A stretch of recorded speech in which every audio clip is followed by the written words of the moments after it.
இருக்கியா? நீங்கள் எங்கே போனான்னு தெரியல. என் பையன் ஓடி போயிட்டான். லைக் பண்ணுங்கள், புதுசாக நம்ம லைவ் பார்க்குறவங்க சப்ஸ்கிரைப் பண்ணி சப்போர்ட் பண்ணுங்கள். தம்பி எங்கே போன? இப்போ ஓடி போயிட்டான் ஃப்ரெண்ட்ஸ். என் பையன் எப்போ பார்த்தாலும் சோறு சோறு சோறு சோறு முக்கியம்ல, பசிக்கும்ல, அப்புறம் எனக்கு பசிக்கும்ல.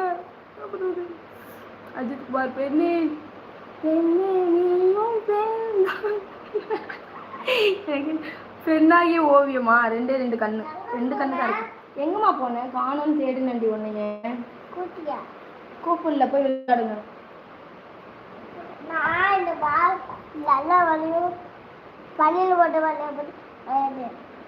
சரி, அது மாதிரி போட்டு விளையாடுங்க. நான் அப்போ வந்துடுறப்ப கடைக்கு வந்துட்டானாலே பீதி ஆயிடுது. ஏதாவது ஒன்று பண்ணிட்டு இருப்பான், மண்டை கருக்காக்கிட்டு இருப்பான். ஹாய் அஜித் குமார்.